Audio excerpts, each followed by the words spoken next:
பிரார்த்தனை.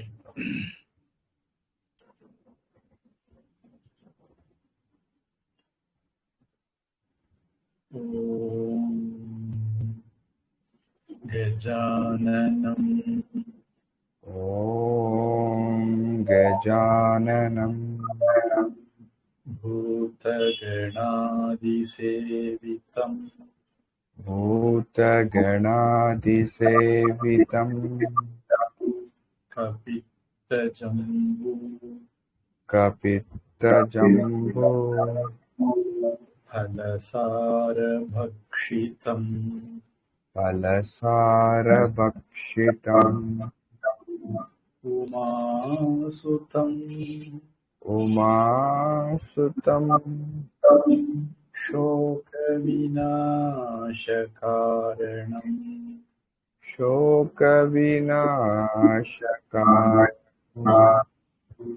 नमामि नमामि विघ्नेश्वरपादपङ्कजम् विघ्नेश्वरपादपङ्कजम् सरस्वति नमस्तुभ्यम् सरस्वति नमस्तुभ्यं वरदे कामरूपिणि वरदे कामरूपिणि विद्यारम्भं करिष्यामि विद्यारम्भं करिष्यामि सिद्धिर्भवतु मे सदा सिद्धिर्भवतु मे सदा गुरुर्ब्रह्मा गुरुर्विष्णुः गुरुर्ब्रह्मा गुरुर्विष्णुः गुरुर्देवो महेश्वरः गुरुर्देवो महेश्वरः गुरुः साक्षात् परं ब्रह्म गुरुः साक्षात् परं ब्रह्म तस्मै श्री गुरवे नमः तस्मै श्री गुरवे नमः ॐ नमः शुक्रबृहस्पतिभ्याम् ॐ नमः शुक्रबृहस्पतिभ्याम्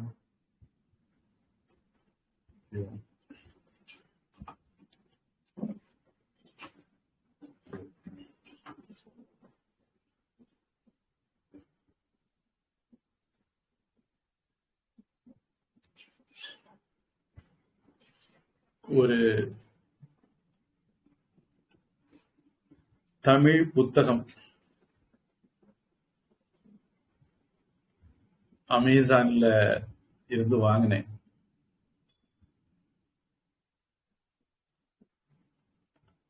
அந்த புஸ்தகத்துக்கு உரிமையாளர் பல தலைமுறைக்கு முன்னாடி வாழ்ந்த ஆளு.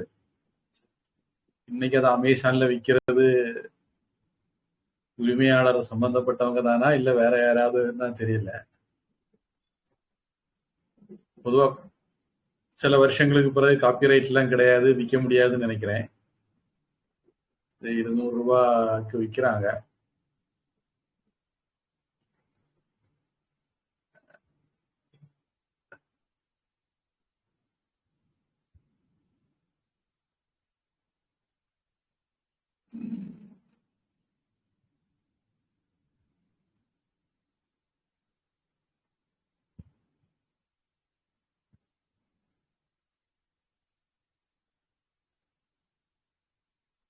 நாம பார்க்கிற ஆங்கில புஸ்தகம் கூட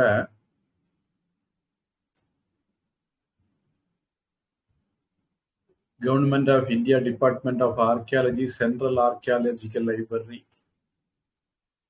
அதுல இருந்த ஒரு புத்தகத்தினுடைய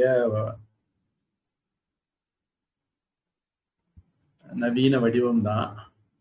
ஆனா அந்த பழைய புத்தகத்துல நிறைய ஃபுட் நோட் எல்லாம் கொடுத்தது மாதிரி இருக்கு. புதிய புஸ்தகத்துல ஏன் அதை விட்டாங்கன்னு தெரியல. அது ஒரு பக்கம். இப்ப நாம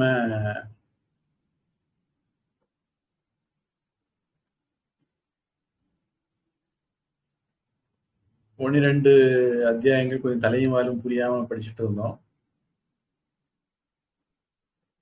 அதனால இந்த தமிழ் புத்தகம் நல்லா அருமையா இருக்குது அப்படின்னு எனக்கு படுது. ஏன்னா நம்ம 12வது அத்தியாயத்துல இருந்து மறுபடி தொடக்கத்துல இருந்து பார்க்கலாம்னு நினைக்கிறேன். இவர் என்ன பண்ணியிருக்காரு, நம்ம 2வது புஸ்தகம் 2வது பகுதி அப்படிங்கிறத 2வது அதிகரணம் அப்படின்னு தமிழ்ல மொழிபெயர்த்திருக்கிறார். டியூட்டிஸ் ஆஃப் சூப்பரிண்டென்டன்ட் அப்படிங்கிறத தொழில் தலைவர் செயல்முறை அப்படின்னு மொழிபெயர்த்திருக்கிறார். இவங்க வரிசையா அத்தியாயத்துக்கு நம்பர் போட்டு வந்தா 33வது அத்தியாயம். நம்ம இப்ப 12வது அத்தியாயத்துல இருக்கிறோம். 2வது அதிகரணத்துக்கு தனியா தலைப்பு போட்டா அத அவங்க 12ஆம் பிரகரணம் அப்படிங்கிறது மாதிரி எடுத்துக்காங்க. 2வது புத்தகம் அப்படின்னு ஆங்கிலத்துல எடுத்து இவங்க 2வது அதிகரணம் எடுத்திருக்காங்க. 12வது அத்தியாயம் சாப்டர்ங்கிறத 12வது பிரகரணம்னு எடுத்திருக்காங்க. இதெல்லாம் நம்ம பாரம்பரியத்துல உள்ள சில வார்த்தைகளை அருமையா பயன்படுத்தியிருக்காங்க. சுரங்கம் சம்பந்தமான விஷயம் இதுக்கு முந்தின இதுல பொன்னு மணிகள் கருவூலத்துல அதனுடைய தராதரம் பார்க்கறது, அது எங்க இருந்து கிடைக்கும், இந்த மாதிரி விவரங்கள் சொன்னார். இப்ப அதனுடைய உற்பத்தி சுரங்கத்துல இருந்து அதை எடுக்கிறது சம்பந்தமான விவரங்கள் சொல்ல ஆரம்பிச்சிருக்கிறார். இதுல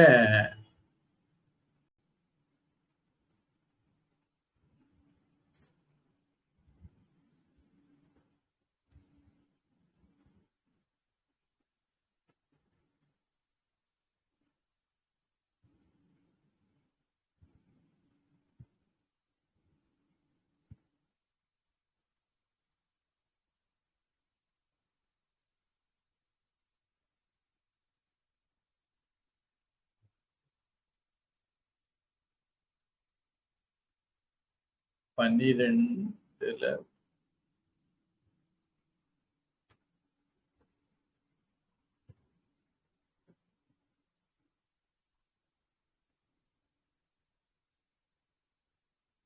ஒன்னாவது இது வரேன்.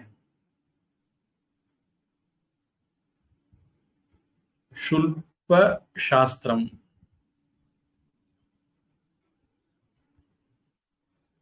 அப்படிங்கிறத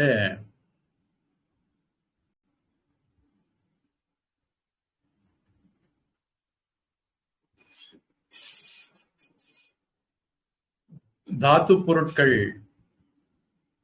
ஓர்ஸ், மினரல்ஸ்னுடைய ஓர்ஸ்,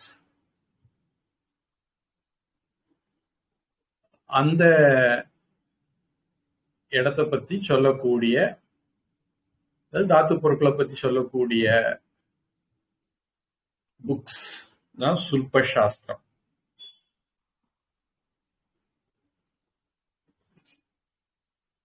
அதுக்கு ஒரு உதாரணம், ஒரு பேரும்புழுன்னு சொல்லி கொடுத்திருக்காரு, ஷாக்கலம். அது ஒரு புது தகவல். ஷாக்கலம் அப்படின்னு ஒரு புஸ்தகம் இருந்திருக்கு போல.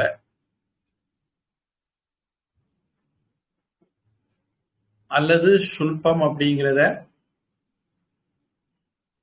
செம்பு அப்படின்னு வச்சுக்கிட்டா, நாம பார்த்தோம் செம்புக்கும் சுல்பம்னு ஒரு பேர் உண்டு அப்படின்னு. அப்படி வச்சுக்கிட்டா செம்பு, வெள்ளி, பொன்னு முதலியவற்றின் சுல்ப சாஸ்திரம் அப்படின்னு சொல்லலாம்.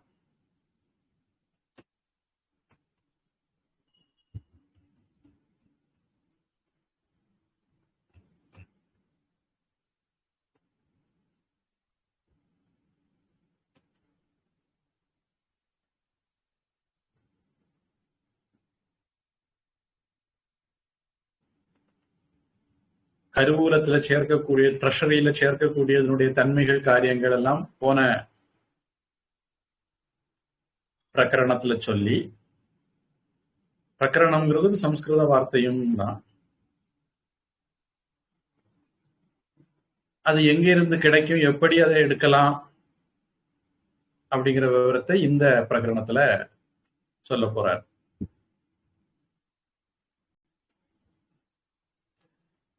இனி இதுல தாத்து சாஸ்திரம் அப்படின்னா சுல்ப தாத்து சாஸ்திரம்னு இருக்கு. அதை நம்ம ரெண்டா எடுத்துக்கணும். சுல்ப சாஸ்திரம், தாத்து சாஸ்திரம்.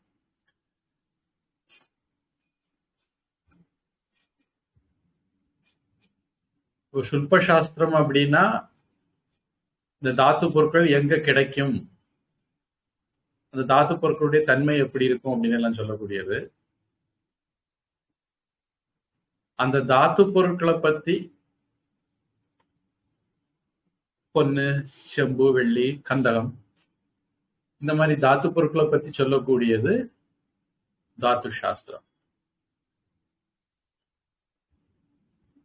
தாத்துங்கிறது மினரல் அப்படிங்கிற மாதிரி அர்த்தம் எடுத்துக்கலாம். அடுத்தது ரச பாக்க,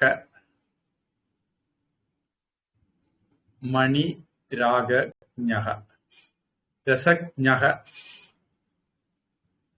மணி பாக ஞக, மணி ராக ஞக, அப்படி 3 வார்த்தை சேர்த்து ஒன்னா எழுதியிருக்காங்கன்னு எடுத்துக்கலாம்.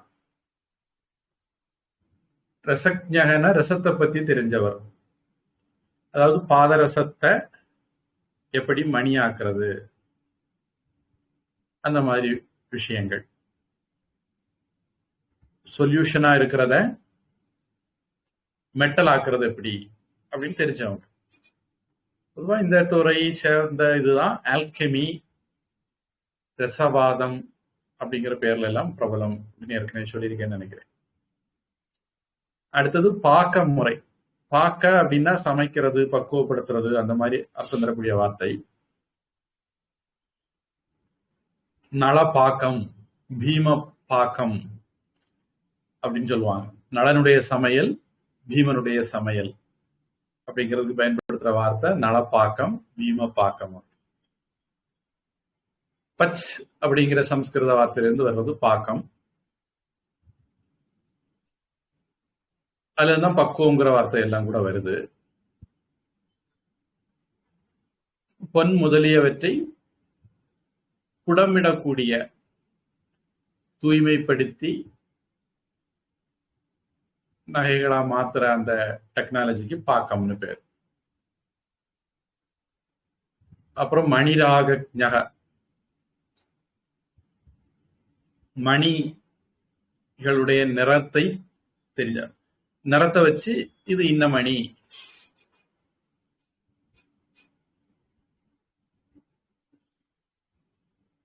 போன வகுப்புல நான் சிலது உலர்னு நினைக்கிறேன்.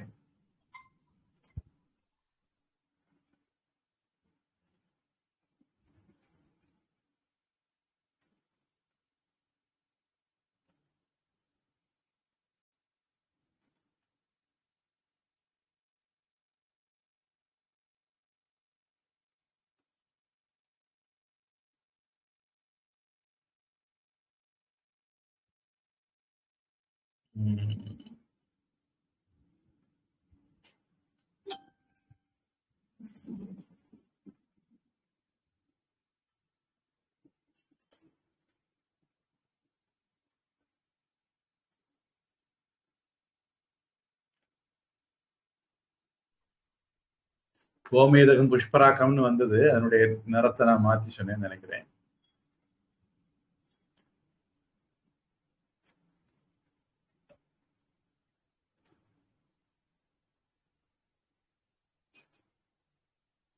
மரகதம் அப்படிங்கிறது பச்சை நிறம், மரகத பச்சை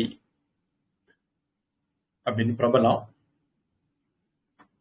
போன வகுப்புல மாத்தி சொல்லி இருந்தா அதை திருத்திக்கணும்.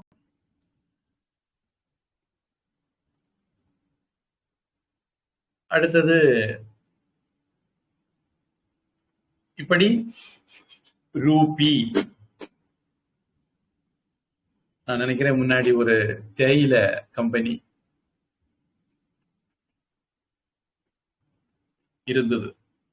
ரூபி தேயிலை, சக்ரா பிரபலமாகிறதுக்கு முன்ன, டாட்டாவுடைய சக்ரா பிரபலமாகிறதுக்கு முன்ன, இப்ப இருக்கா இல்லையான்னு தெரியல,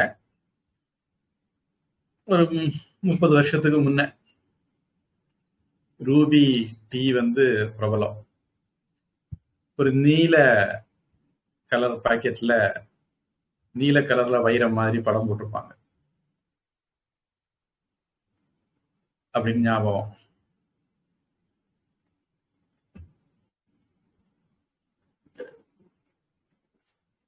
இப்படி நிறத்தை வச்சு மணிகளை எல்லாம் அறியக்கூடியவர்கள். அடுத்தது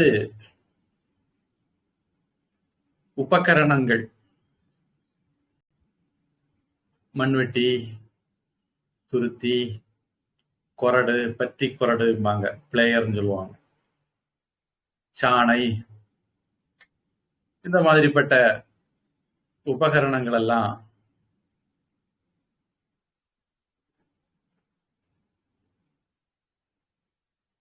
அப்புறம் கிட்டம், இரும்பு முதலிய உலோகங்களிலிருந்து விலக்கப்பட்ட துரு முதலிய அழுக்குகளுக்கு கிட்டம் அப்படின்னு பேரு. அடுத்தது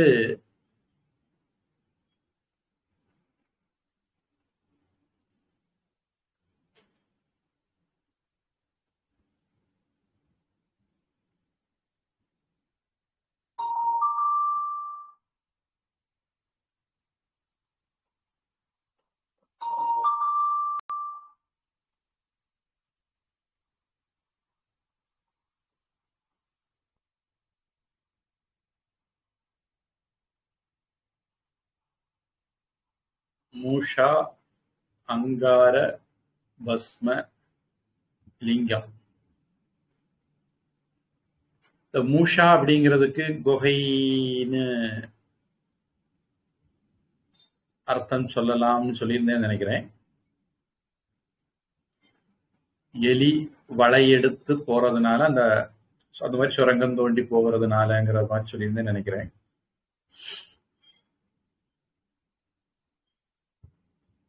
தமிழ் என்ன சொல்றாங்கன்னா, குகை அப்படிங்கிறது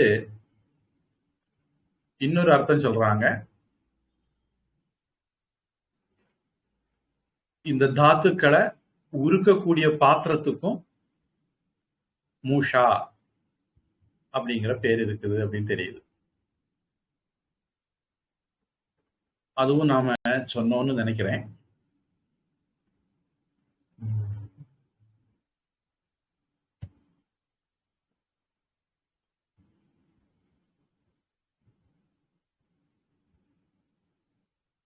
உலோகங்களை உருக்கி வார்க்கிறதுக்கான மட்கரு,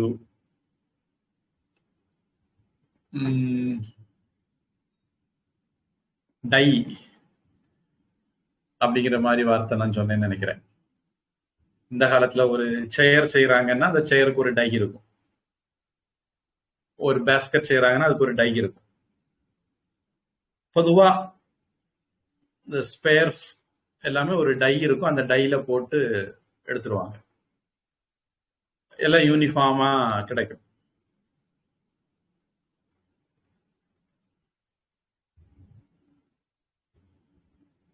அந்த மாதிரியான இதுக்குதான் மூஷா அப்படிங்கிற பேரு.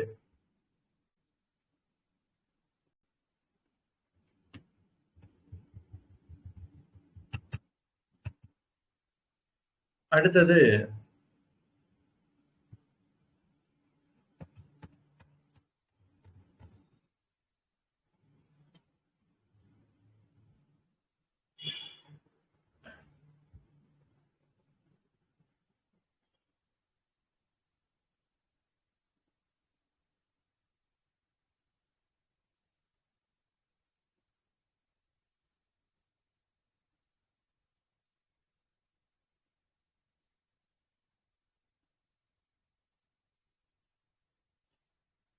அங்கார அப்படிங்கிறதுக்கு கரிங்கிற அர்த்தம் சொன்னேன், பஸ்மாங்கிறதுக்கு சாம்பல்ங்கிற அர்த்தம் சொன்னேன்.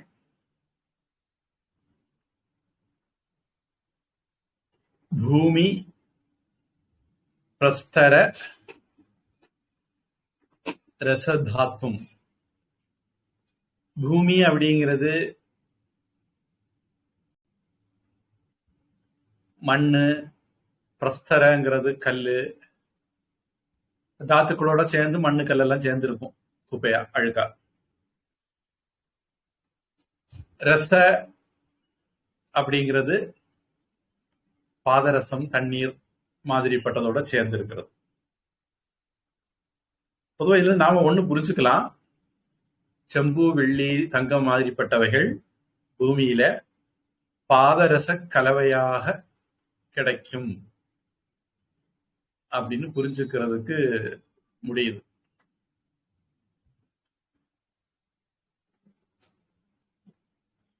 இப்போ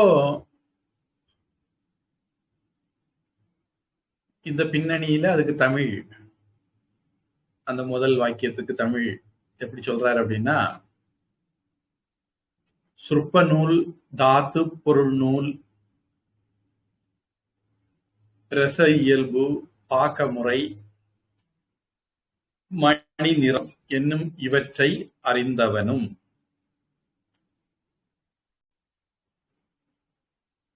அதாவது சுல்ப, தாத்து, சாஸ்திர இது ஒரு காம்பவுண்டு.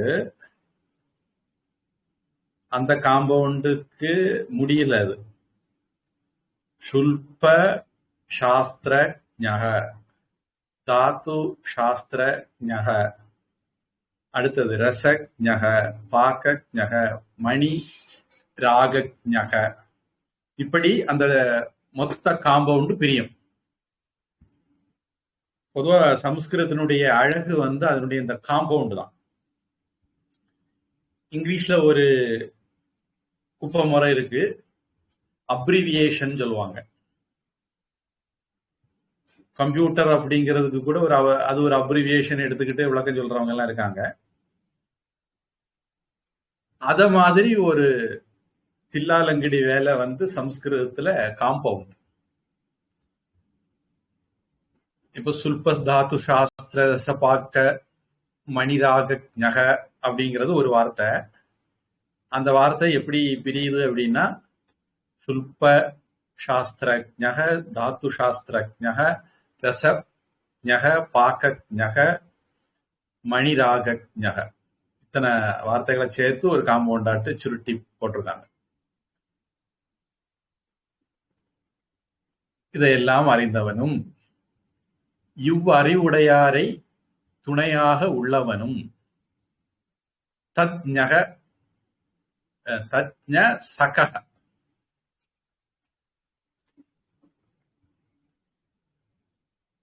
ஆகிய ஆகர தொழில் தலைவன், ஆகார அத்தியக்ஷக.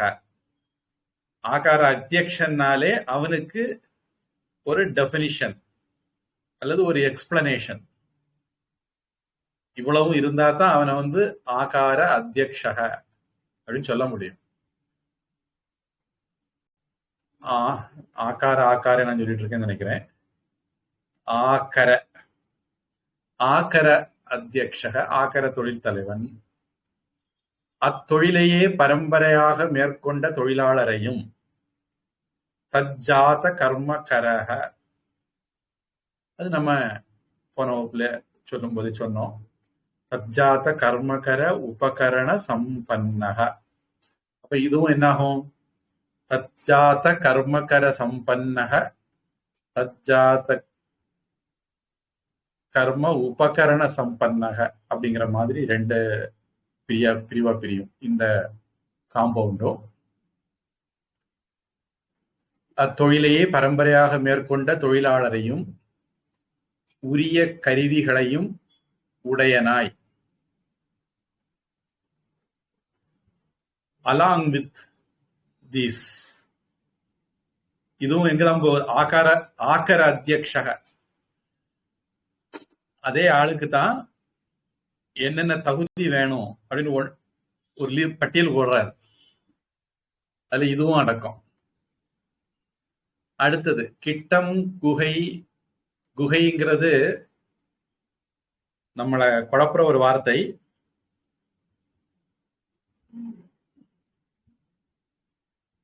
ஏன்னா நமக்கு இயல்பா குகை அப்படின்னா கேவ் அப்படின்னு ஒண்ணு பதிஞ்சிருக்குது. இந்த இடத்துல அந்த அர்த்தம் இல்லை. கிட்டம் குகை கரி சாம்பல் என்னும் இவற்றை அடையாளமாக உடைய முன்னுள்ள ஆக்கரத்தையும். ஏற்கனவே ஒரு சுரங்கம் புழக்கத்துல இருந்ததுன்னா, புழக்கத்துல இருந்து மூடி இருந்தாங்கன்னா அதுல இந்த மாதிரி அடையாளங்கள் கிடைக்கும். அதாவது தாத்துவை எடுத்துக்கிட்டு கழிவெல்லாம் போட்டிருப்பாங்க, வேஸ்ட் எல்லாம் போட்டிருப்பாங்க, அது கிட்டம். மூஷா, அதை பிரிக்கிறதுக்கு பயன்படுத்தின பாத்திரங்கள் எல்லாம் கிடைக்கும். அங்கார, அதை சூடாக்கி இருப்பாங்க, அதுக்கு கறி எல்லாம் பயன்படுத்திடுவாங்க. பொதுவா தங்கத்துக்கு உமி கறி பயன்படுத்துவாங்கன்னு நினைக்கிறேன். உமிங்கிறது நெல்லை மூடி இருக்கிற அந்த கவரிங்க்கு உமி சொல்லுவாங்க. பொதுவா உமி தான் தங்கத்துக்கு பயன்படுத்துறாங்கன்னு எனக்கு பார்த்த ஞாபகம். கொல்லர்கள், இரும்புல வேலை செய்யறவங்க கறி பயன்படுத்துவாங்க, மரக்கறி விறகு கறி பயன்படுத்துவாங்க. அத மூட்டம் போடுறது அப்படின்ற வார்த்தை பயன்படுத்துவாங்க. அப்படி போட்டு அந்த கறியோ, அதாவது மரங்களை வெட்டி அந்த விறகுகளை அடுக்கி ஒரு குறிப்பிட்ட முறையில அடுக்கி கீழே அங்கங்க நெருப்பு வச்சிருவாங்க. இப்ப தேனி ஆசிரமத்துல சிவராத்திரியில சாண வரட்டிகளை தயார் பண்ணி அதை முறையா அடுக்கி அதுக்கு நெருப்பு வச்சாங்க.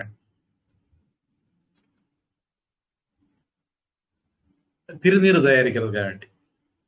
இத மாதிரி ஒரு டெக்னாலஜி நம்ம நாட்டுல உண்டு. இத விறகுல பண்ணி, அதாவது காற்றுல அதை எரிய விட மாட்டாங்க. அது அப்படியே வெளியே இருந்து ஆக்சிஜன் கிடைக்காம, அதே சமயம் உள்ளுக்குள்ள இருந்து நீரும், நீருங்கிறதால அதுக்கு நீருன்னே பேரு போட்டிருப்பாங்க. இப்படி மரக்கட்டைகளை நீட்ட முடியும், தாத்துக்களை நீட்ட முடியும். ஏன்னா வெளியே உள்ள ஆக்சிஜன் கலந்து அது எரிஞ்சிட்டதுன்னா அது ஆக்சைடா மாறிடும். இரும்பு ஆக்சைடு, ஃபெர ஆக்சைடு, சல்பியூரிக் ஆக்சைடு, இதே மாதிரி தங்கத்தினுடைய ஆக்சைடு, காப்பருடைய ஆக்சைடு, வெள்ளியுடைய ஆக்சைடு எல்லாம் மாறிடும். அப்படி மாற விடக்கூடாது. இது ஒரு பெரிய டெக்னாலஜி. நமக்கு பரம்பரையா வந்தது, நம்ம கையில வந்தது, நமக்கு அதுக்கு ஒரு மரியாதை அருமை தெரியல. சொல்லுவாங்க, முற்றத்து முல்லைக்கு மனம் இல்லை அப்படின்னு.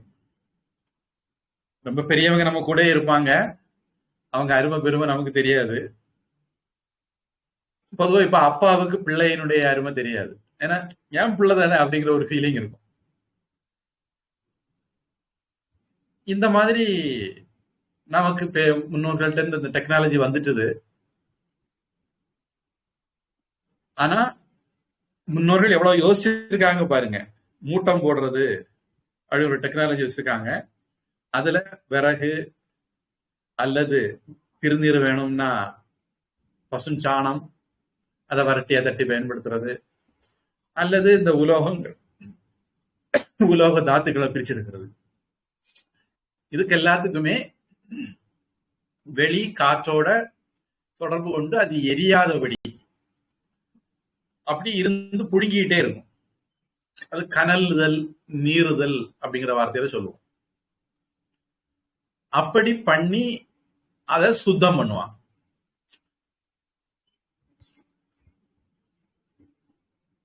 இதுதான் இந்த கறி.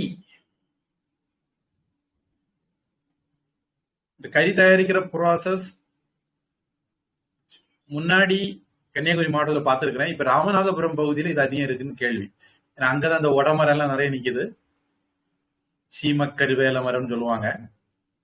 அது இதுக்கு ரொம்ப பிரபலம். ஏன்னா நீங்க வெட்டுவீங்க, 6 மாசம் கழிச்ச உடனே பழையபடி உங்களுக்கு மரம் கிடைக்கும். அது எங்க இருந்தா தண்ணியை தேடி கண்டுபிடிச்சு உறிஞ்சு கொண்டு வந்துடும். அது நிலத்தை அது பாலைவனம் ஆக்கிரும். ரொம்ப ஆழமா அதனுடைய வேர் போகும். அவ்வளவு சீக்கிரம் அதை ஒழிக்க முடியாது. அளத்தங்கரையில ஒரு கபடி கிளப் இருக்கு.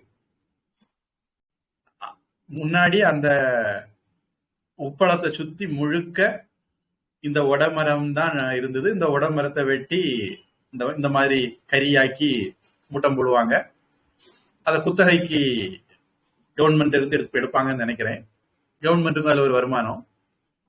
அப்புறம் இப்ப அந்த கபடி கிளப்புக்காரங்க கொஞ்சம் கொஞ்சமாக வேரோட புடுங்கி நெருப்பு வச்சு மறுபடி வளராதபடிக்கு பார்த்து கொஞ்சம் கொஞ்சமா அந்த அந்த ஒரு குறிப்பிட்ட பகுதியில் அதை ஒழிச்சிட்டாங்க. மற்ற பகுதிகள் எல்லாம் இருக்கு. அந்த பள்ளிக்கூடம், அந்த கபடி கிரவுண்ட் இருக்கிற பகுதிகள் அது இப்ப வளர்றது இல்லை.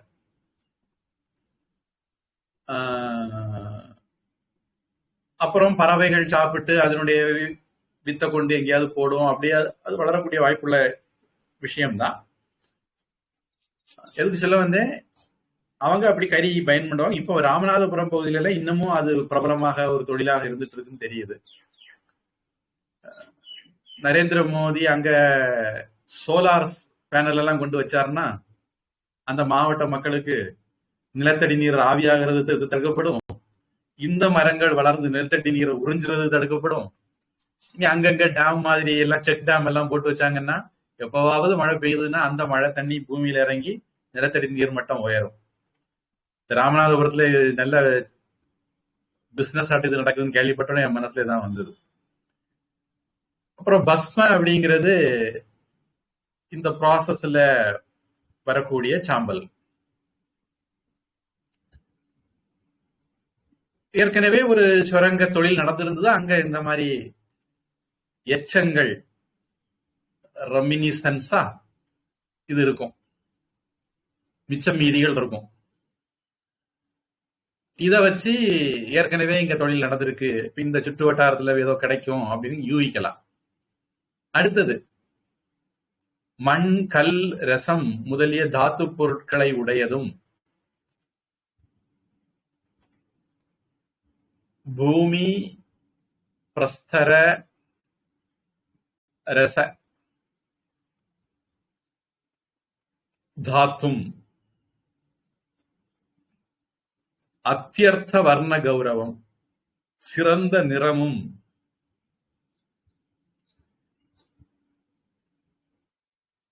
இதை அவங்க ரெண்டா எடுத்திருக்காங்க. அத்தியர்த்த வர்ண, அத்தியர்த்த கௌரவ, இப்படி ரெண்டா எடுத்திருக்காங்க. சிறந்த நிறமும் எடை மிகுதியும். குரு அப்படின்னா பெரிய பாரமான எடை உள்ளன்னு அர்த்தம். இந்த காம்பவுண்டும் அப்படி ரெண்டா பிரிச்சிருக்காங்க. உக்ர கந்த ரசம், உக்ரகந்த உக்ர ரச அப்படின்னு இது ரெண்டா பிரிச்சு மிக்க மனமும் மிக்க சுவையும் உடையதுமாகிய புதிய ஆக்கரத்தையும். அப்போ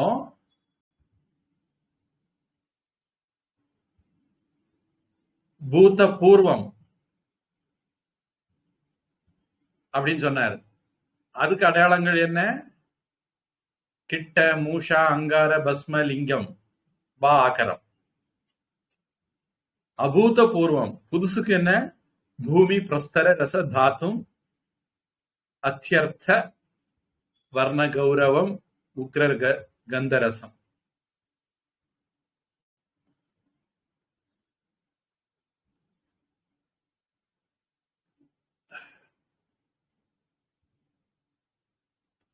இதெல்லாம் புதுசா கண்டுபிடிக்கிறதுக்கான வழிமுறைகள். இந்த ஒரு சென்டென்ஸுக்குள்ள இவ்வளவு பிக்கல் பிடுங்கல் வேலையெல்லாம் செய்யணும். அடுத்தது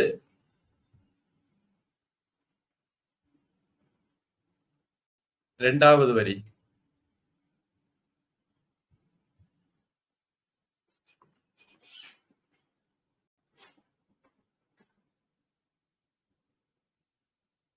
பர்வதானாம் அபிஜ்ஞாத உத்தேசானாம் விலகுக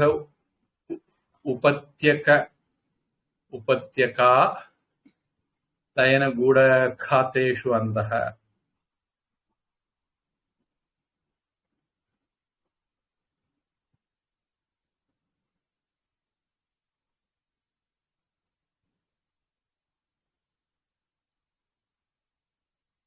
இதுக்கு முன்னாடி இன்னொரு விஷயம், பரீட்சேத்த அப்படின்னு ஒரு வார்த்தை போட்டிருக்கு. இதுக்கு முந்தின வரி முடியும் போது ஏன் பரீட்சேத்த அப்படின்னு போட்டாங்க அப்படின்னா,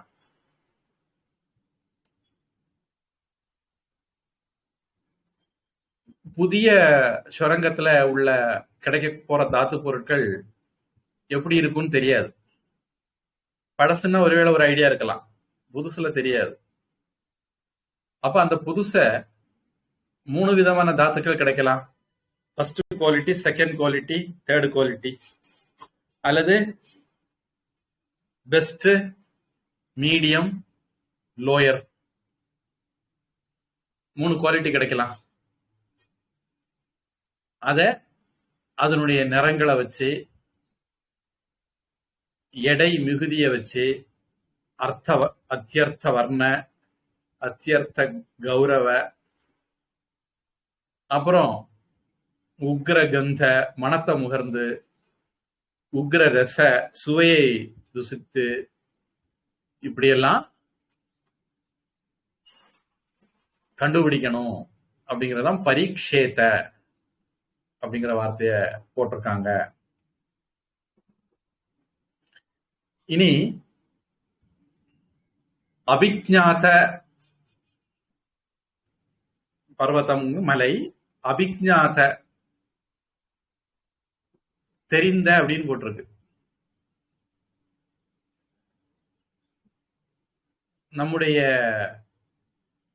நம்மால கண்டுபிடிக்கப்பட்டாலும் சரி, இல்ல நம்முடைய முன்னோர்களால கண்டுபிடிக்கப்பட்டிருந்தாலும் சரி, ரெண்டுமே இந்த அபிஜ்ஞாதங்கிற வார்த்தைக்குள்ள அடக்கும். பர்வதானாம் அபிஜ்ஞாத உத்தேசானாம்.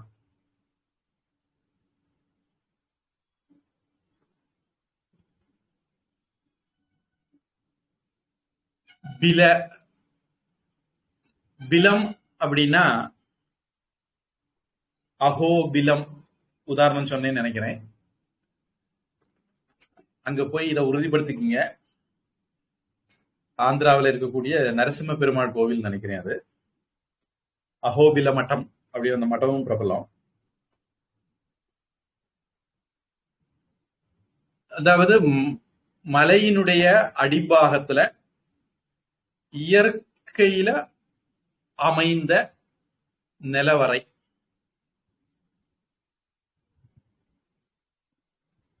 அதாவது ஒரு பெரிய மலை இருக்கு, அதுக்கு அடிபாகத்துல ஒரு ஸ்பேஸ் இருக்குது. இது ஒரு வகை. இதத்தான் பிலம் அப்படிங்கிற வார்த்தை குறிக்குது அப்படின்னு சொல்றாரு. குகைனா பொதுவா மலைக்கு மேல இருக்கும், இயற்கையா அமைந்த ஒரு அறை தான் அது. ஒரு பாறை சரிவுல இருக்கக்கூடிய ஸ்பேஸுக்கு பிலம்னு சொல்லலாம். மலைய கொடைஞ்சி உள்ள போகிறதுக்கு குகைன்னு சொல்லலாம். அப்படி ஒரு வித்தியாசம் ரெண்டுக்கும் சொல்லலாம். அப்புறம் உபத்யகா,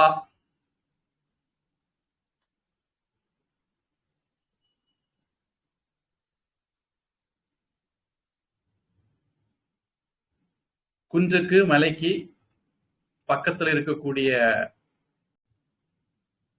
இடம். தாழ்வரை, வரைனா மலை, தாழ்வரை, வரையினுடைய தாழ்ந்த பகுதியில இருக்கக்கூடியது அப்படின்னு தமிழ்ல அதுக்கு ஒரு பேர் இருக்கு.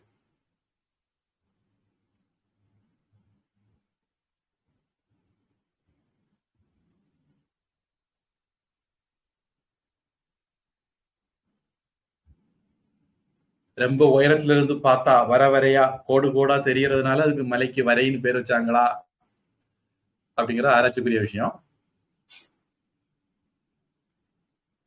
மலையினுடைய அடிபாகத்து இடங்கள் உபத்யகா. லயன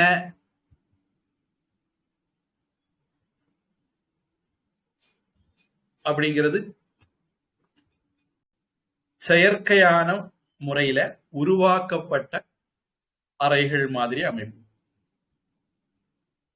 அதாவது மனுஷன் பாறையை குடைஞ்சு மலையை தோண்டி உருவாக்கினால் அதுக்கு லயன அப்படின்னு பேர். அப்போ இவ்வளவு வித்தியாசம். பில, குஹ, உபத்யகா, லயன. இனி அடுத்தது கூட காத்தேஷு. கூடன மறைவான அறை, காத்த அப்படின்னா தோண்டினது அப்படின்னு அர்த்தம். இப்ப இந்த காம்பவுண்ட் என்ன வரும் அப்படின்னா பில குஹ அந்தக. உபத்யகா அப்படிங்கிறது அதுவும் உபத்யகா அந்தக, இதெல்லாமே நேச்சுரல். லயன அப்படிங்கிறது நேச்சுரலுக்கு ஆப்போசிட் என்னது? ஆர்டிபிஷியல். Artificial, manmade. உபத்யகா. லயன லயன மேன்மேட். கூட்ட காத்த அதுவும் மேன்மேட். இதுல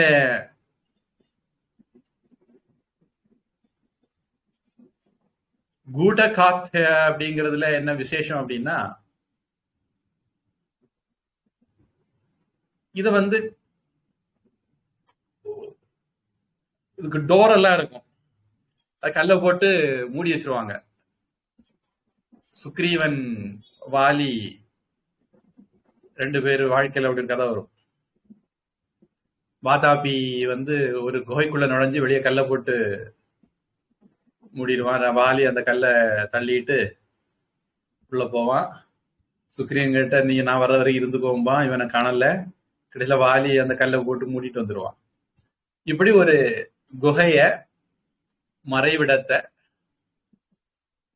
கல்லு வச்சு மூடி மறைக்க முடியும்னா அது கூட காத்தேஷு. ஏன்னா வழி இருக்கும், ஆனா வெளியிருந்து பாக்குறவங்களுக்கு சும்மா ஒரு பாறை இருந்த மாதிரி இருக்கும். பாறை கதவுனால மூடி இருக்கும். அதனால அதுக்கு கூட காத்தேஷு அப்படின்னு பேரு.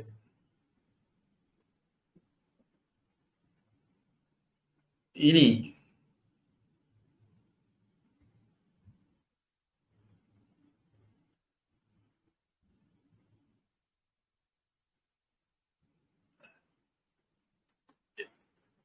உள்ளது நாம ஏற்கனவே பார்த்துட்டோம் நினைக்கிறேன், அதனால தமிழ் படிக்கிறேன். ஆகரக்கலையால் அறியப்பட்ட இடப்பகுதிகளை உடைய மலைகளின் பிலம், குகை, தாழ்வரை, செயற்கை அறை, மறைவரை என்னும் இவற்றின் உள்ளே ஊறிப் பெருகுகின்றதும் பிரத்யந்தினா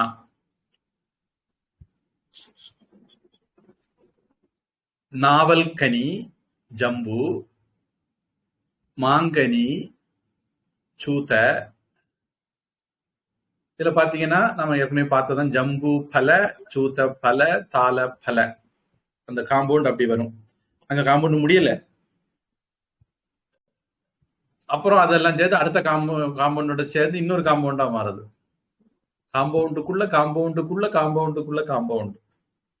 அப்படி காம்பவுண்டுன்னு காம்பவுண்ட் வால்னு சொல்லல, சமாசம் அப்படிங்கிற அர்த்தத்துல சொல்றேன். அடுத்தது பனம்பழம், முதிர்ந்த மஞ்சள் துண்டு, பக்குவ ஹரித்ரா, அது ஒரு வார்த்தையா எடுத்திருக்காங்க. அரிதாரம்,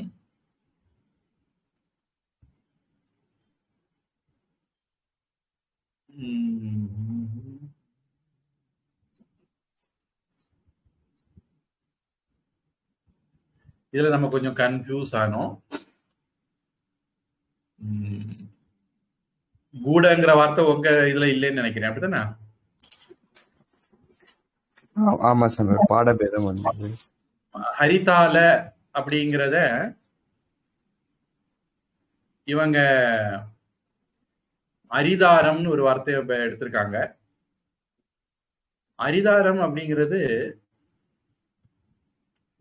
அரிதாரம் பூசுறதுன்னு ரொம்ப பிரபலமாக்கும்.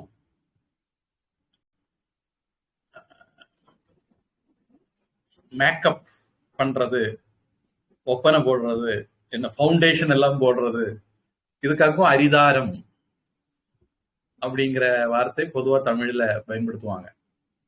மொழிபெயர்ப்புலயே அரிதாரம்ங்கிற வார்த்தை பயன்படுத்திருக்க, அதுதான் ஹரிதால அப்படிங்கறத அரிதாரம்னு மாத்திருக்காங்க.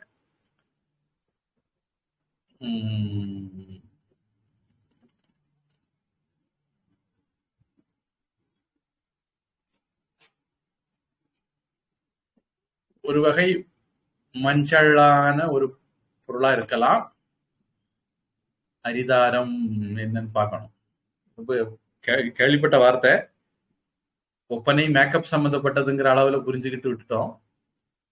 அடுத்தது மனஷிலா அப்படிங்கிறது உங்க இதுல இல்லைன்னு நினைக்கிறேன். ஷௌத்ர அப்படிங்கிற வார்த்தை இருக்குது, அது தேன்.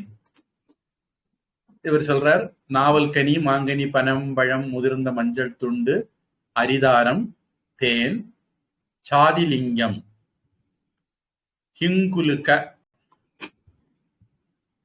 அப்படிங்கிறது வெர்மிலியன்,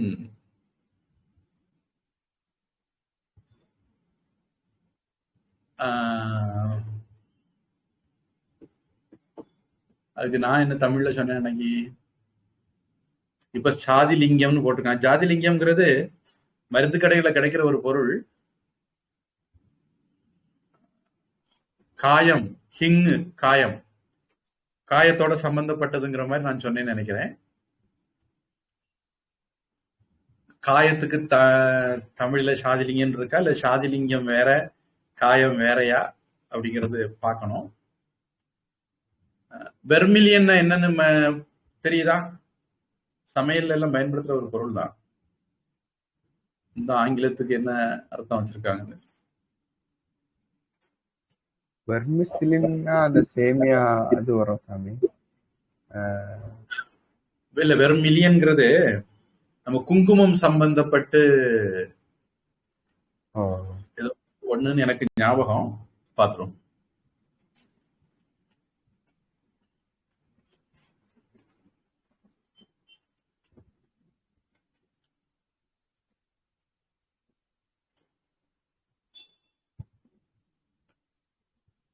அரக்கு, அரக்கு, செய்மெழுகு, ஜாதிலிங்கம்ங்கிற வார்த்தையும் எடுத்திருக்காங்க. ரெண்டு அர்த்தம் இருக்குன்னு, அரக்கும் ஜாதிலிங்கம் ஒண்ணுன்னு எனக்கு படல. ரெண்டு விதமான அர்த்தம் இருக்குன்னு நினைக்கிறேன். இங்க அரக்குங்கிற அர்த்தம் தான் வெர்மிலியன்ங்கிறது ஒண்ணு, ஜாதிலிங்கம்ங்கிறது இன்னொன்னு.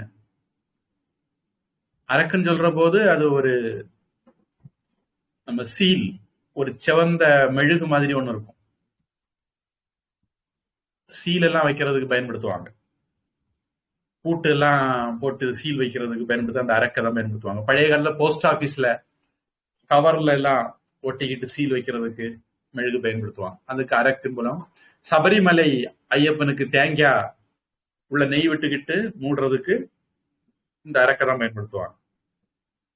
வெர்மிலியன்ங்கிறதுக்கு அப்படியும் அரக்குங்கிற ஒரு அர்த்தமும் இருக்கு.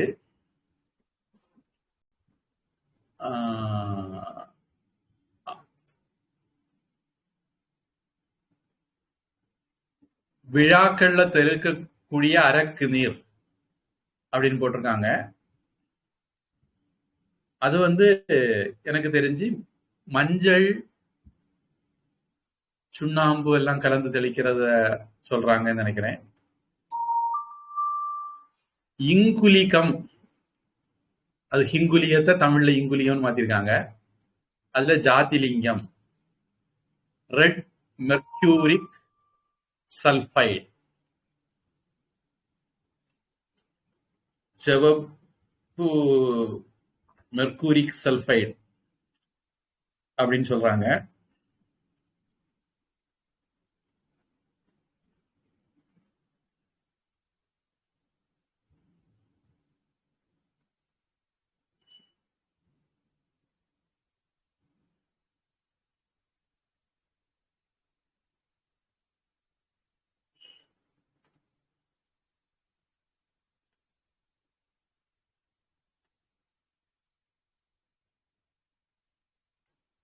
குலிகம், இந்த குலிக்கம்ங்கிற வார்த்தை, இங்குலிக்கம்ங்கிற வார்த்தை இதெல்லாம் தமிழில புழக்கத்துல உள்ளதுதான்.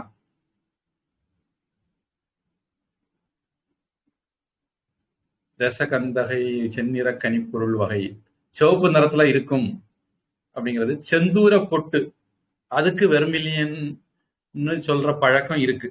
நான் அன்னைக்கு வெர்மிலியன் சொல்லும் போது என் மனசுல அது ஓடிட்டு இருந்தது. சிவப்பு நிறத்தை பத்தி தானே பேசுறாங்க, அதனால சிவப்பு நிறம்னு எடுத்துட்டு விட்டுட்டேன்.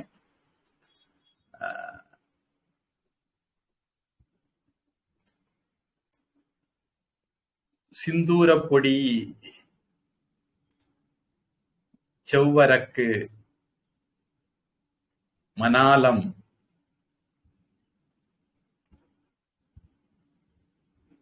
இந்த ஆலத்தி எடுக்கிறது அல்லது ஆரத்தி எடுக்கிறதும்பாங்க. ஒரு சிவப்பு நிற தண்ணி தட்டுல வச்சு கற்பூரம் கொளுத்தி எடுப்பாங்க. அதுல என்ன பயன்படுத்துவான்னு அது சினிமா மாதிரி இதுல தான் பார்த்திருக்கிறேன். நம்ம ஊர்ல அந்த பழக்கம் இருக்கான்னு தெரியல. அந்த இது தண்ணி சிவப்பா தான் இருக்கும். எப்படியானாலும் இந்த மொழிபெயர்ப்புல ஜாதிலிங்கம் அப்படின்னு பயன்படுத்தியிருக்காங்க. மருந்து கடையில அதை கேட்டு வாங்கி பார்க்கணும். அடுத்தது புண்டரீக. புண்டரீகம்னா தாமரை, மொழிபெயர்ப்புல இத வெண்தாமரை, வெள்ளை தாமரைன்னு எடுத்திருக்காங்க. அது ஏன் அப்படி எடுத்தாங்கன்னு எனக்கு தெரியல. சிவப்பு தாமரைன்னு எடுக்காம வெள்ளை தாமரைன்னு ஏன் எடுத்தாங்க அப்படிங்கிறது. சுக பத்திர மயூர பத்திர, சுகபத்திர மயூர பத்திர அப்படிங்கிறது அந்த காம்பவுண்ட் அப்படி போகும். இனி இந்த வர்ணாக எல்லாரும் கூடயும் சேர்ந்துக்கும். ஜம்பு பல வர்ண, சூத பல வர்ண, இந்த காம்பவுண்ட் எப்படி எல்லாம் போய் ஒட்டுது பாருங்க. அடுத்தது தால பல வர்ண, பக்குவ ஹரித்ரா வர்ண, ஹரிதால வர்ண, க்ஷௌத்ர வர்ண, ஹிங்குலுக வர்ண, புண்டரீக வர்ண, சுக பத்ர வர்ண, மயூர பத்ர வர்ண, அப்படியெல்லாம் எடுத்துக்கிட்டாதான் அத இவ்வளவு பிரிச்சு எழுதி நம்ம என்ன அர்த்தம் புரிஞ்சுக்கணுமோ அந்த அர்த்தம் புரிஞ்சுக்கணும். கிளி இறகு, மயில் தோகை என்னும் இவற்றை ஒத்த நிறம் உள்ளதும், பக்கங்களில் தன் நிறத்தை ஒத்த நிறம் வாய்ந்த நீரும்,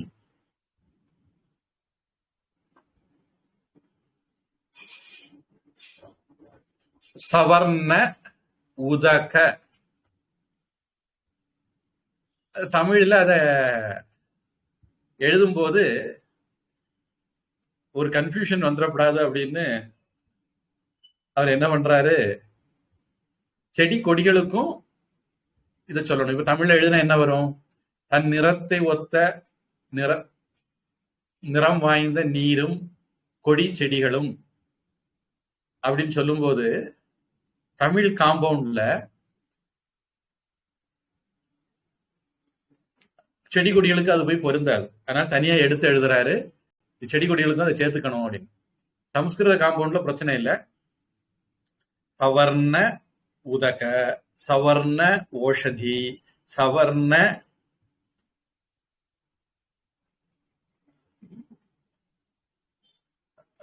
பரியந்தா அப்படிங்கிறது கொடிங்கிறது மாதிரி எடுத்திருக்காங்களான்னு தெரியல. செடி கொடிகள் அது ஒரு சொல் வழக்கு, அதனால அப்படி எடுத்திருப்பாங்க. மேல சொன்ன மாதிரி ஒரு பெரிய பட்டியல் போட்டோம். அது மாதிரிப்பட்ட பக்கத்துல இருக்கக்கூடிய தண்ணீருக்கும் அந்த நிறத்தை பொருத்தி பார்த்துக்கலாம், செடி கொடிகளுக்கும் பொருத்தி பார்த்துக்கலாம். செடி கொடிகளும் அமைய பெற்றதும் வழுவழுப்பும் சிக்கனா, விஷதா தூய்மையும், பாரிகா எடை மிகுதியும் உடையதும் ஆகிய நீர், ரசாகா காஞ்சனிக்காக பொன்னுடைமையை புலப்படுப்பதாகும்.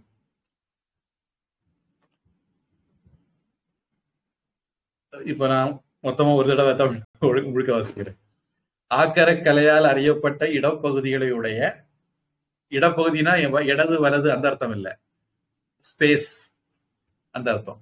ஆக்கரக்கலையால் அறியப்பட்ட இட பகுதிகளை உடைய மலைகளின் விலம், குகை, தாழ்வரை, செயற்கையறை, மறைவரை என்னும் இவற்றின் உள்ளே ஊறிப் பெருகின்றதும் நாவல்கனி, மாங்கனி, பனம்பழம்.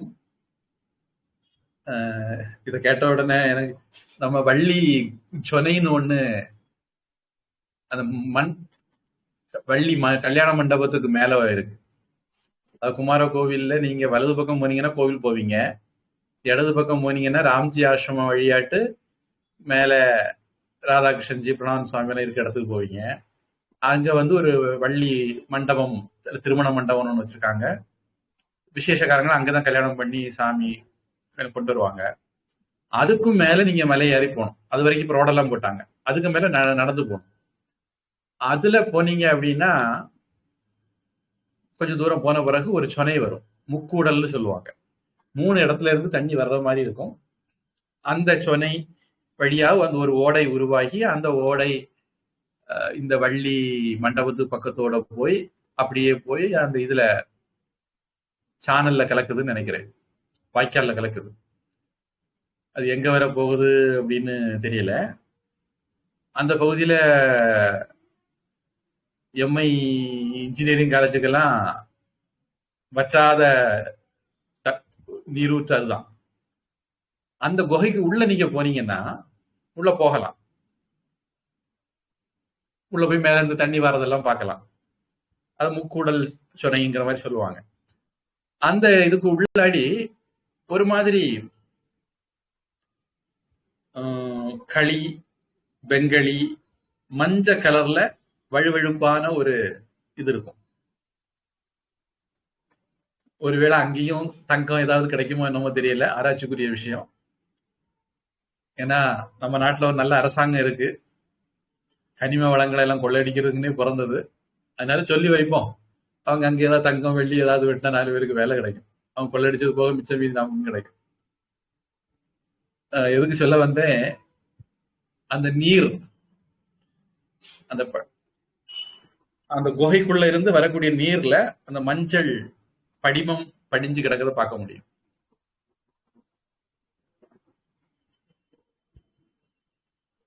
அதனால அங்க ஒரு விட பொண்ணு கிடைக்கலாம். உள்ளே ஊறி பெருகுகின்றதும் நாவல் கனி, மாங்கனி, பனம்பழம், முதிர்ந்த மஞ்சள் துண்டு, அரிதாரம், தேன், ஜாதிலிங்கம், வெண்டாமரை, கிளி இறகு, மயில் தோகை என்னும் இவற்றை ஒத்த நிறம் உள்ளதும் பக்கங்களில் தன் நிறத்தை ஒத்த நிறம் வாய்ந்த நீரும் செடி கொடிகளும் அமைய பெற்றதும், தன் நிறத்தைனா தங்கத்தின் நிறத்தை,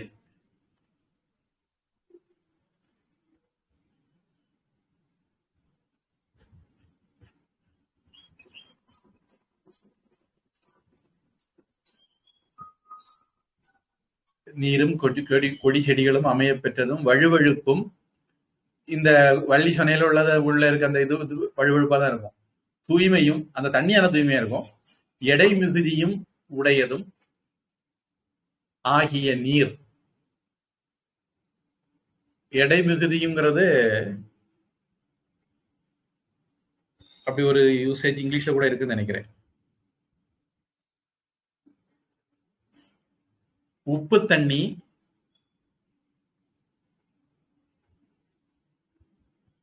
மாதிரிப்பட்டது தண்ணிய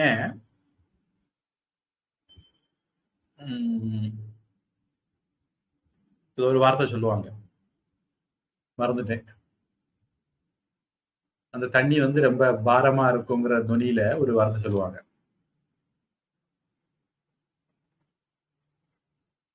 கன நீரா, அதாவது அது வந்து நுரைக்காது அப்படிங்கிற அர்த்தத்துல நன்னீர் அப்படிங்கிறது நுரைக்கிற நீர்.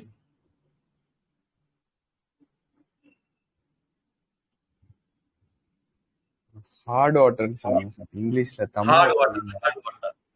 Hard water correct.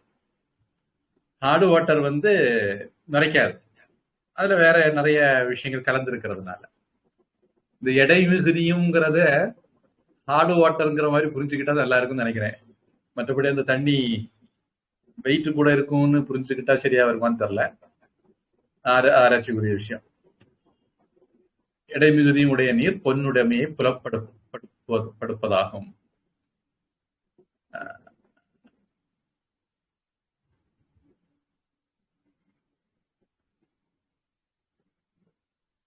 இந்த இடத்துல இப்படிப்பட்ட நீர் சுரக்கக்கூடிய இடங்கள்ல பொன் இருக்க வாய்ப்பு இருக்கு அப்படிங்கிறது சாணக்கியர் சொல்ல வரக்கூடிய கருத்து. மணல், கல், நீர் அப்படின்னு முதல்ல சொன்னாங்க. எங்க சென்டென்ஸ் 1ல பூமி, மணல், பிரஸ்தர கல்லு, ரச அப்படிங்கிற மாதிரி வந்ததுன்னு நினைக்கிறேன் இல்லையா? முதல் சென்டென்ஸ்ல கடைசி எப்படி முடியுது பாருங்க.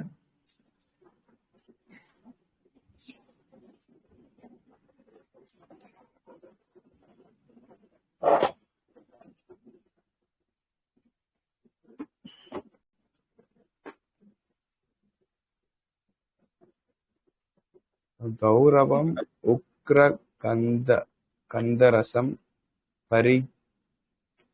பரிக்ஷேத. இல்ல, நான் படிக்கிறேன். அதுக்கு முன்னாடி பூமி பிரஸ்தர ரசதாத்தும் அத்தியர்த்த வர்ண கௌரவம் உக்ரகந்த ரசம் அப்படின்னு போகுது.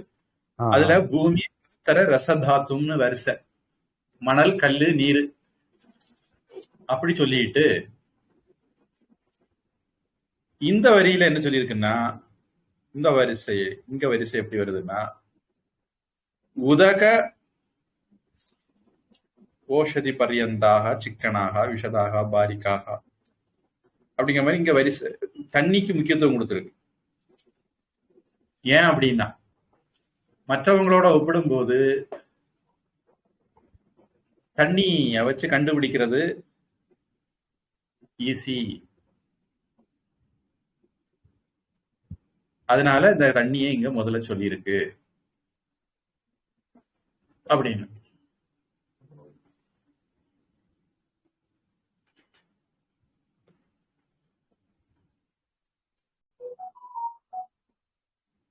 அது போன வாக்கியத்தினுடைய தொடர்ச்சி. அதுல நீர்னு சொன்னது இங்க வருது. அது அப்படி புரிஞ்சுக்கணும்.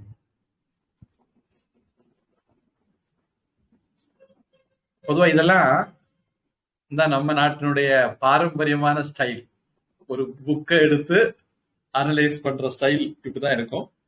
பண்டித கதிரேசமணி செட்டியாருக்கு அவர் எங்க இருந்தாலும் நல்லா இருக்கட்டும்னு நம்முடைய வாழ்த்துக்கள். இப்போ அடுத்தது அடுத்த வரியும் பார்த்துருவோம். நம்ம ஏற்கனவே பார்த்த வரிகள் தான், அதனால அடுத்ததும் பார்த்தலாம் நினைக்கிறேன். கூடுதல் சொல்லதுக்கு இல்லை, அதனால அதையும் பார்த்துருவோம். போன வாரம் வரைக்கும் பார்த்ததெல்லாம் அவரோட பார்த்துட்டே முடிச்சிருவோம். இப்போ 3வது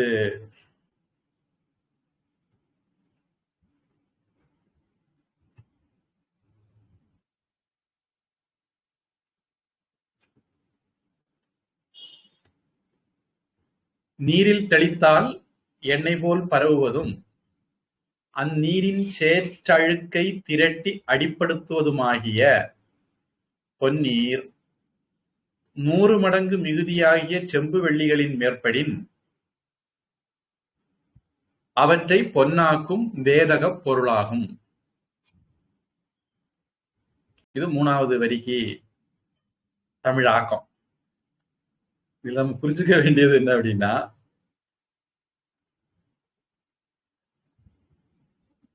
அப்சு நிஷ்டியூதாக நீர்ல அப்படி ஒரு சொட்டை விட்டா,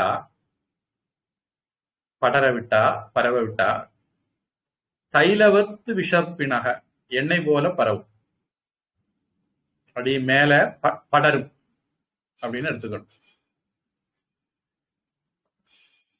ஷட்கமல, தப்பு நான் போன திருத்தினே நினைக்கிறேன், பங்க மல கிராகிணஸ்ச, அதுல அந்த சேத்து அழுக்கு இருந்ததுன்னா அது அப்படியே வண்டல் மாதிரி படியும். அதுக்கு சயின்ஸ்ல ஒரு இது இருக்கு, மறந்துட்டேன்.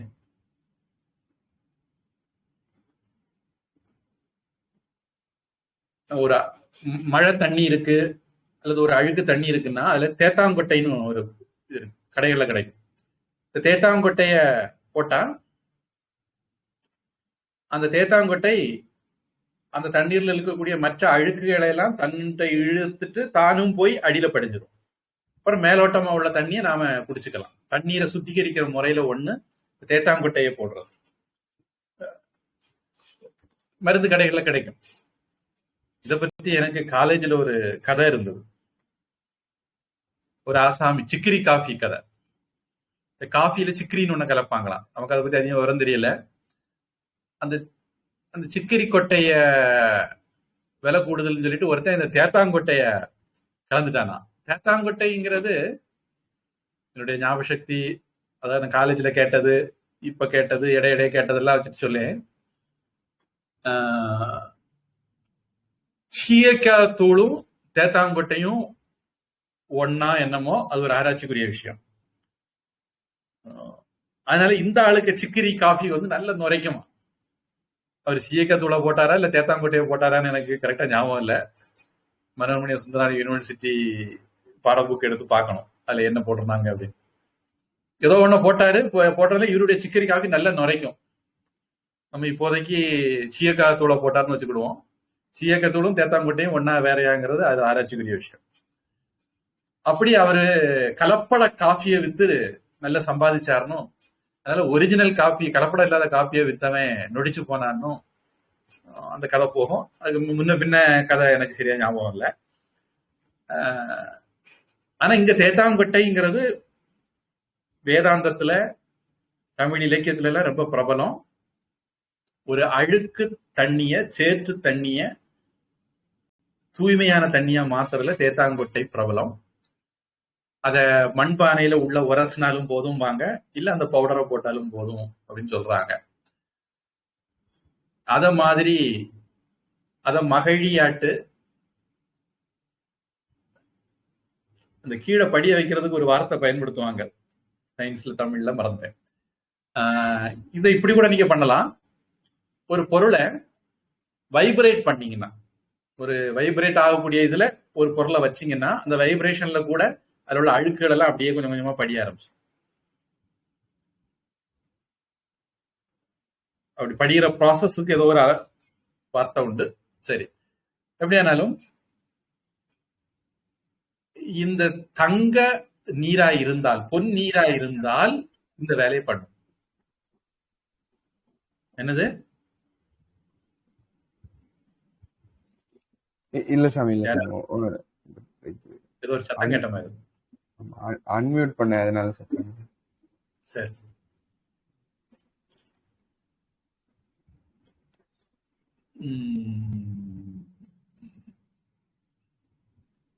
இந்த பொன்னீர் அப்படிங்கிறது இதுக்கு முந்தின மேல் இதுல எதை நீர்னு சொன்னோமோ அதுதான் இங்க பொன்னீர் அப்படின்னு சொல்லி இருக்குது. இனி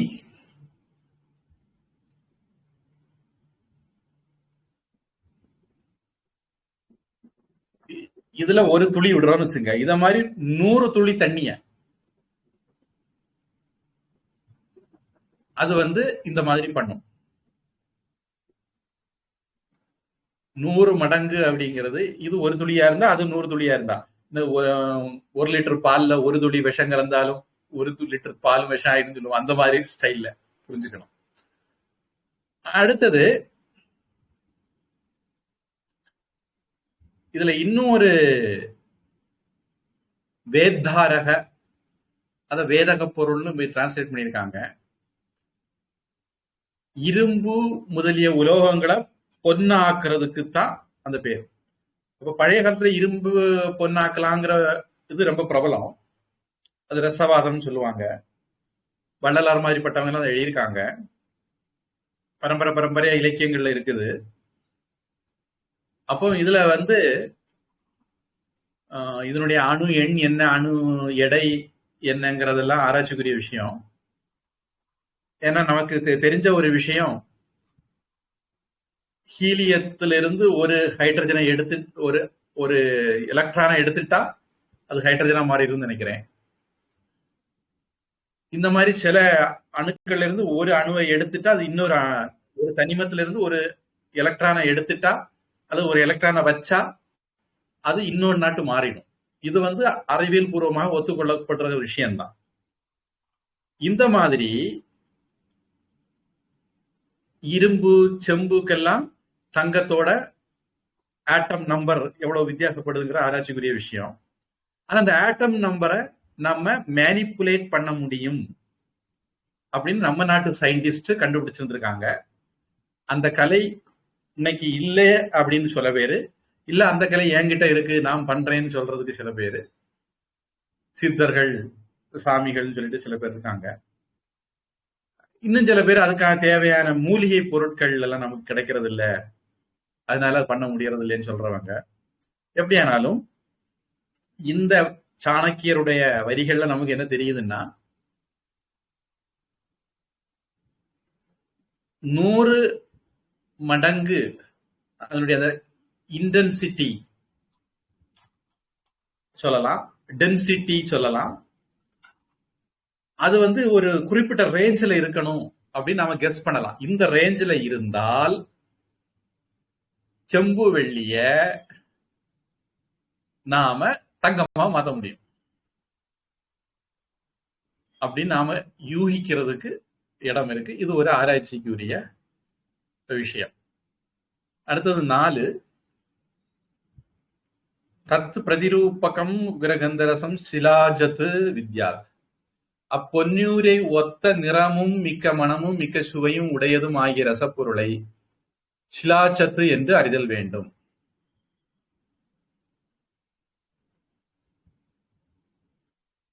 ரெண்டு ஒரே மாதிரி தானே இருக்கு, எப்படி வித்தியாசப்படுத்துறது அப்படின்னா, சிலாச்சத்து அப்படிங்கிறது உபதாத்து பொருட்கள்ல ஒண்ணு,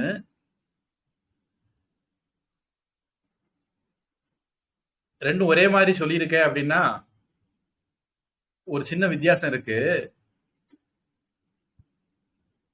அதனாலதான் 2வது வரியில அந்த முக்கிய வித்தியாசத்தை தனியா எடுத்து அவர் எழுதினாரு. 2வது வரி தானா, இல்ல 3வது வரியில அந்த வித்தியாசத்தை தனியா எடுத்து எழுதினாரு. அந்த வித்தியாசம் என்ன அப்படின்னா, சிலாஜத்துக்கும் அதுக்கு உள்ள வித்தியாசம் என்னன்னா, அத அந்த ஒரு சொட்டு தண்ணிய விட்டா தைலம் மாதிரி பரவும், அதுல இருக்கிற மகழி கழிவு தூசு தும்பெல்லாம் படிய வைக்கும், படிய வைக்கிறதுன்னு நினைக்கிறேன். அந்த வார்த்தை, சயின்ஸ் வார்த்தை படிய வைக்கிறது, வண்டல் மாதிரி கீழே படிய வைக்கிறது.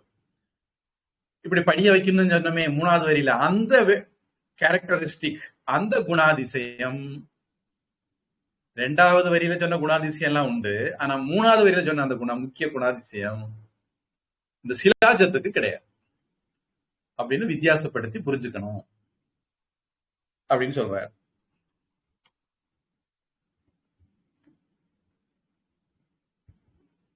அடுத்தது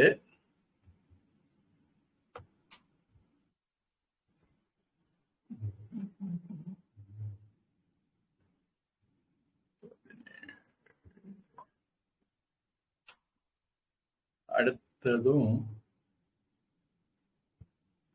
சரி வேணா நமக்கு அடுத்தத 5வது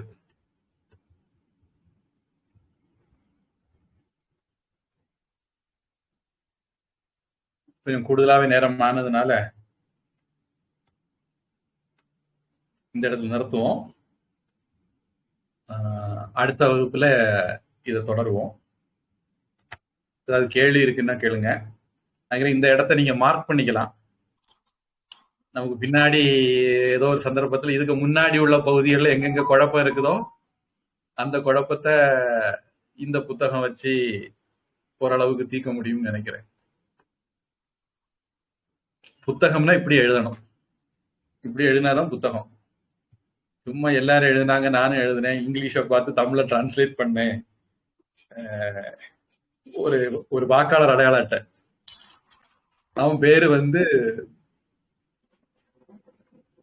கடற்கரைன்னு நினைக்கிறேன், அப்படி அவனுக்கு பேர் விட்டுருக்காங்க. இங்கிலீஷ்ல அதை டிரான்ஸ்லேட் பீச் அப்படி டிரான்ஸ்லேட் பண்ணி போட்டிருந்தாங்க. நம்ம இடையில நம்ம கூட வேற ஏதோ ஒரு இது டிரான்ஸ்லேஷன் இந்த மாதிரி பார்த்தோம்னு நினைக்கிறேன். அதனால புத்தகம் டிரான்ஸ்லேட் பண்ணக்கூடியவங்களுக்கு டிரான்ஸ்லேட் பண்றதுங்கிறது அவ்வளவு எளிமையான வேலை இல்லை. நம்ம எந்த புத்தகத்தை டிரான்ஸ்லேட் பண்ண போறோமோ அதை முழுமையா உள்வாங்கிக்கிட்டு நாம டிரான்ஸ்லேட் பண்ணாதான் அது டிரான்ஸ்லேஷன். சும்மா ஹிந்தியில இருந்து இங்கிலீஷுக்கு கொண்டு வந்தேன், இங்கிலீஷ்ல இருந்து தமிழுக்கு கொண்டு வந்தேன்னா அது அவ்வளவு சரியாகாது. பண்டித கதிரேசமணி செட்டியார், அப்புறம் இன்னொருத்தர் இருக்காரு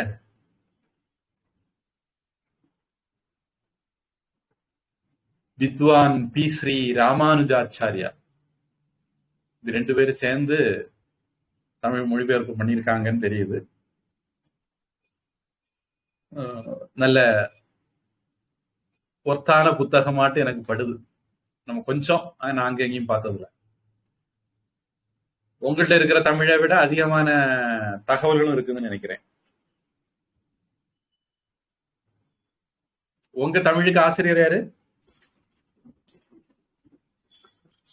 ஸ்ரீ ஆனந்த நாச்சியார் அம்மா. பேசாம நம்ம இந்த புத்தகத்தை ஒரிஜினலா இந்த குடும்பம் தான் அமேசான்ல விக்குதா இல்ல திருட்டு கும்பல் ஏதாவது விக்குதான்னு கண்டுபிடிச்சு, இல்லைன்னா புதுசா பிரிண்ட் பண்ணியே ஓசல கூட கொடுக்கலாம் சமுதாயத்துக்கு. இல்ல என்ன இ புக் ஆட்டு ஏதோ ரொம்ப குறைவான பிரிண்ட் பண்ணி எடுத்து புக் ஆட்டு எல்லாம் போட்டா காசு செலவழியும். இ புக்கா மட்டும் கம்போஸ் பண்ணி இது பண்ணிட்டோம்னா அதையும் செலவழியாது. சரி, வேற ஏதாவது கேள்வி இருக்கா?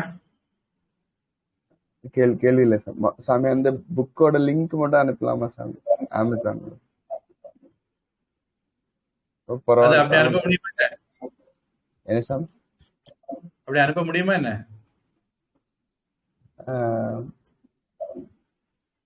தெரியல சாமி. இது உங்களுக்கு எப்படி கிடைச்சது சாமி? ஆமா, எனக்கு ஒரு ஒரு திருட்டுத்தனத்துக்காக வேண்டி நான் அமேசான் கிண்டலுக்குள்ள போனேன். சரஸ்வதி ஒரு நதியின் மறைவு அப்படின்னு ஒரு புத்தகம் உண்டு. அது நான் ரிஷிகேஷ்ல இருக்கும்போது அந்த புத்தகம் என் கையில வந்தத நான் விட்டுட்டு வந்துட்டேன். பிறகு அந்த புத்தகம் தேடனா கிடைக்கல. அப்புறம் எப்போவோ ஒரு லிங்க்ல அமேசான்ல கிடைக்குதுன்னு பார்த்து அதை எடுத்தேன். மிஷல் தனினோன்னு ஒரு அம்மா எழுதினது, ஃப்ரீயா கிடைக்கும்னு நினைக்கிறேன். அப்ப அதுக்காக வேண்டி என்கிட்ட ஒரு அமேசான் கிண்டில் அக்கௌண்ட் காரியங்கள் எல்லாம் இருந்தது. நான் பொதுவா மற்றபடி யூஸ் பண்றது இல்ல. அப்புறம் critical analysis of the Ramayana, Raja Ram மோகன் ராய், அது ஒரு புத்தகமும் நான் எடுத்திருக்கேன் போல. அப்புறம் நமக்கு தெரிஞ்ச ஒரு நண்பர் சில புத்தகங்களை வெளியிடுவாரு. அப்போ அவரு அமேசான் லிங்க் எல்லாம் அனுப்புவாரு. அப்ப சும்மா புரட்டி பார்ப்பேன், அவ்வளவுதான். காசு கொடுத்தெல்லாம் வாங்குறது இல்லை. இந்த மாதிரி எனக்கு ஒரு அமேசான் லிங்க் இருந்தது. இன்னைக்கு எதேச்சையா நம்மளுடைய ஆங்கில புத்தகத்தினுடைய ஆர்கியாலஜிக்கல் வெர்ஷன் பார்த்தேன். அதை படிக்க முடியல, எனக்கு ஒரு ஷேக் ஆயிருந்தது அந்த பிடிஎஃப், ஒரிஜினல் புக்குடைய பிடிஎஃப். அப்ப அது ஒருவேளை அமேசான்ல ஏதாவது கிடைக்குமா, இன்டர்நெட்ல கிடைக்குமான்னு தேடினேன். இன்டர்நெட்ல தேடும் போது பல இடங்கள்ல என்ன அதை அலக்கழிச்சது, கூட்டிட்டு போச்சது. அதுல ஒரு லிங்க் இங்க கூட்டிட்டு போச்சது. அப்ப நான் சரி அமேசான்ல ஏதாவது ஓசில புக்கு கிடைக்குமா அப்படின்னு அர்த்த சாஸ்திரம்னு சர்ச் பண்ணேன். சர்ச் பண்ணும்போது இந்த பண்டித கதிரேசமணி செட்டியார் புஸ்தகம் காணிச்சது. நான் பண்டித கதிரேசமணி செட்டியார் பத்தி நிறைய படிச்சது ஒன்றும் இல்லை. ஆனா அவரு ஒரு பழைய ஆளு, அறிவாளி, அந்த அளவுக்கு எனக்கு தெரியும். அதனால அந்த அர்த்த சாஸ்திரம் தேடும் போது இங்கிலீஷ்ல தான் தேடினேன். அர்த்த சாஸ்திர பை கௌட்டில்யான்னு லிஸ்ட்ல தமிழ்ல இந்த டைட்டில் வந்தது. அப்போ அது உள்ள போய் பார்த்தேன், நிறைய ஃபுட் நோட்ஸ் எல்லாம் கொடுத்திருந்தாங்க. சரி, ஒரு 200 ரூபா தொலைஞ்சா போகுது அப்படின்னு சொல்லிட்டு அதுல வாங்கிட்டேன். மற்றபடி அது ஒரு சாம்பிள் மாதிரி அங்கங்கேயா கொஞ்சம் பைசா காட்டுவாங்க. சாம்பிள் கொஞ்சம் ஒர்த்தா இருந்த மாதிரி இருந்தது, அதனால விலைக்கே வாங்கிட்டேன். நீங்க உங்ககிட்ட அமேசான் அக்கௌண்ட், கிண்டில் அக்கௌண்ட் இருந்ததுன்னா இருக்கா? கிண்டில் அக்கௌண்ட் எனக்கு இல்ல சாமி, தங்கச்சிக்கு இருக்கும்னு நினைக்கிறேன். நான் இப்படி தேடி பாக்குறேன் சாமி, கதிரேசமணி செட்டியார் அப்படின்னு தேடி பாக்குறேன். பாத்துட்டேன் அப்படின்னா தங்கச்சி அக்கௌண்ட்ல இருந்து எடுத்துக்கிறேன். அல்லது இந்த அப்படி ஒரு ஆட்டர் இன்னொரு ஆளு கொண்டு போக அமேசான் விட மாட்டான்னு நினைக்கிறேன். அதுக்கும் ஏதோ ஒரு கிருத்திரமம் உண்டு. எனக்கு இப்ப மறந்துட்டேன், நான் இது கண்டுபிடிக்கணும், ரொம்ப நாள் ஆச்சு. அதாவது நான் டவுன்லோட் பண்ண புக்கே நான் ஃப்ரீயா சோதரமா படிக்க முடியாது. அவனுடைய அந்த ஆப்புக்குள்ள இருந்துதான் படிக்க முடியும்னு வச்சிருப்பான். அதுக்கும் நான் ஒரு கிருத்திரமா கண்டுபிடிச்சிருந்தேன், இப்ப மறந்துட்டேன். சரி, எப்படியானாலும் அமேசான் கிண்டில் வெப்னு ஏதோ ஒரு ஆப்ஷன் இருக்கு. அதுல லாகின் பண்ணி, அதாவது இப்ப உங்க தங்கச்சிக்கு லாகின் வச்சு நீங்க லாகின் பண்ணாலும் சரிதான், இல்ல நீங்க ஒரு லாகின் கிரியேட் பண்ணி லாகின் பண்ணாலும் சரிதான். அப்படியும் பண்ணலாம்னு நினைக்கிறேன். ஓ சரி சரி சரி. அமேசான், அதாவது கிண்டில் ஃபார் பிசி அப்படி ஒரு சாஃப்ட்வேரும் கிடைக்கும், நீங்க பிசில இன்ஸ்டால் பண்ணிக்கலாம். இது ஒரு ஆப்ஷன்.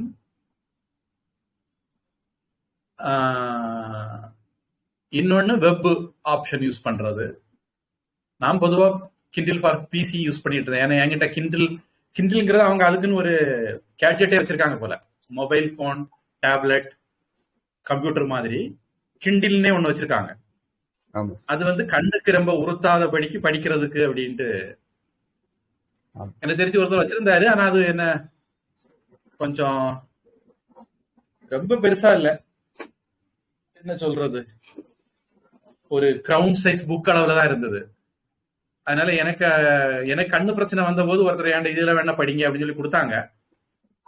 கண்ணுக்கு நல்லது அதை படிக்கிறது, ஆனாலும் அதுல புரட்டி படிக்கிறது அதெல்லாம் கொஞ்சம் சிரமம் தான். ஜூம் பண்றது, சின்னதாக்குறது, பெருசாக்குறது, இந்த மாதிரி சில சிக்கல் இருந்தது. அதனால நான் அதுல யூஸ் பண்ணல. அப்படி அமேசான் கிண்டில்னே ஒண்ணு விக்குது போல. அது இல்லாதவங்க கிண்டில் வெப் அல்லது கிண்டில் ஃபார் பிசி அல்லது போன்ல கூட கிண்டில் ஆப் இருக்கு, போட்டுக்கலாம். நான் அப்படி கொஞ்ச நாள் யூஸ் பண்ணிட்டு இருந்தேன். இந்த மாதிரி ஏதாவது ஒன்று பயன்படுத்தி பண்ணிக்கலாம். கிண்டில் போன்ல கிண்டில் போடலாம், இல்ல டேப்லெட்ல போடலாம், இல்ல கிண்டில் ஃபார் பிசின்னு போட்டா கொஞ்சம் பெரிய பெரிய ஸ்கிரீன்ல பார்க்கலாம்.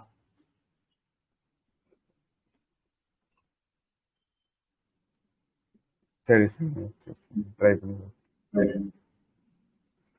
அமேசான் சைட்ல அந்த Kindle for PC software for PC and மேக்னு கொடுப்பாங்க. மேக்குக்கும் பிசிக்கும் ஒரே சாஃப்ட்வேர் தான் நினைக்கிறேன், ஒரே லிங்க் தான் வச்சிருக்காங்க.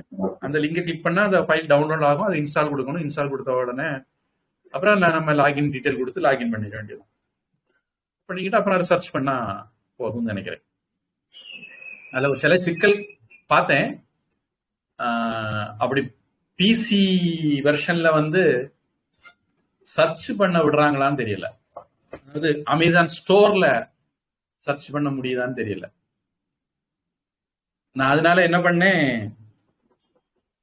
மொபைல்ல போட்டு சர்ச் பண்ணி கண்டுபிடிச்சிட்டு அப்புறம் ஸ்டோர்ல போட்டு எடுத்தேன்னு நினைக்கிறேன். அதாவது இதுல போனோம், அமேசான் வெப்ல போய் அர்த்த சாஸ்திரம் கொடுத்து சர்ச் பண்ணலாம், அதாவது மொபைல்ல ஆப்ல போய் சர்ச் பண்ணலாம். அதுல வந்து அவங்க ஸ்டோர்ல போய் எல்லா புக்கையும் சர்ச் பண்ண விடுதுன்னு நினைக்கிறேன். அமேசான் ஃபார் பிசில அந்த வேலையை பண்ண விடல எனக்கு தெரிஞ்சு, அல்லது நான் எனக்கு பண்ண தெரியலன்னு தெரியல. ஆனா இது ஈஸியா இருந்தது, மொபைல்ல போய் கிண்டில் சர்ச் பண்றது, அல்லது நான் அப்படிதான் அந்த லிங்க் தொலைக்கினேன், அல்லது Kindle for PC web, Amazon Kindle வெப்ல போய் அதுல வேற சர்ச் பண்ணி பார்க்கலாம்னு நினைக்கிறேன்.